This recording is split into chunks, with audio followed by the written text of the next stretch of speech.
पहले तो मुझे ये बताओ कि आप कॉमन हो, एक्यूरेट हो या हाई पावर हो। आप कहोगे ये क्या पूछ रही है मैम। हाँ, क्योंकि जो हमने पिछली क्लास में पढ़ा था उसके आगे हम पढ़ने वाले हैं फिक्स रजिस्टर का थोड़ा सा और एलोब्रेशन।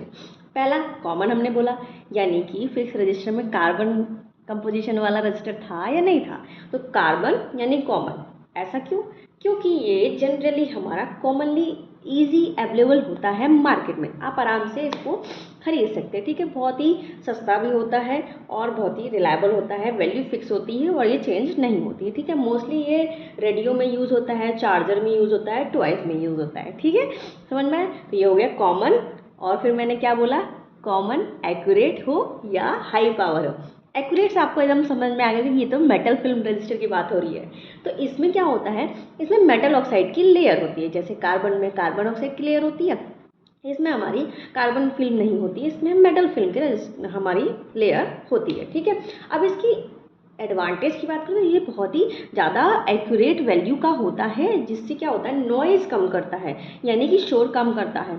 अब ऐसे आवाज़ वाला शोर नहीं है, जैसे मतलब इसमें जो भी हमारे डिसएडवांटेज आ रहे हैं, जो भी अलग से टाइप के सिग्नल आते हैं, उनको हमारा कम करता है, उसमें कोई दिक्कत नहीं होती है। इसलिए मोस्टली ये हमारा कंप्यूटर वगैरह में यूज़ होता है या फिर मेजरिंग इंस्ट्रूमेंट में हमारा उपयोग होता है। ठीक है, एक तो हो गया कॉमन, एक तो हो गया एक्यूरेट। अब क्या बचा, हाई पावर, यानी कि जो लास्ट बचा है वायर बाउंड, वो क्या होगा, वो हाई पावर होगा। ठीक है, इसको जहाँ पे बहुत हाई पावर की आवश्यकता होती है और ये बहुत ज़्यादा एकदम बॉडीगार्ड बिल्डर टाइप का है, ये आराम से वहाँ पे लगाया जा सकता है ताकि हीट को आराम से हैंडल कर सके, उसको डिसिपिएट कर सके, यानी फैला सके। ठीक है, अब जैसे ये कहाँ लगता है मैम, तो ये हीटर में लगता है, स्टेबलाइजर में लगता है।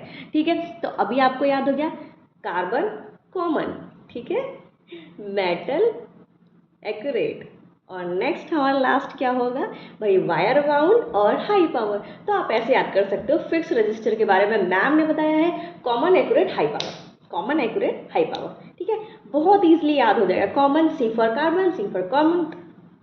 फिर एक्यूरेट की बात करेंगे तो मेटल एक्यूरेट, भैया मेटल एक्यूरेट होता है, हम अपना मेटल है, जैसे कि हमारे पास सोना है तो एक्यूरेट होता है, चांदी है वो एक्यूरेट होता है, तो ऐसे मेटल फिल्म वाला भी एक्यूरेट होगा। ठीक है, हाई पावर वायर बाउंड, अगर वायर को बार बार बार बार ऐसे लपेट दो, वायर बाउंड हो जाएगा तो बहुत हाई पावर का हो जाएगा ना, जैसे ज़्यादा लोग मिल जाते हैं तो उनमें पावर बढ़ जाती है, तो ऐसे आप समझ सकते हैं। ठीक है, तो वीडियो कैसी लगेगी कमेंट करके जरूर बताइएगा और अपना ढेर सारा प्यार देते रहिएगा। तब तक के लिए थैंक यू, मिलेंगे फिर नेक्स्ट लेक्चर में, बाय बाय।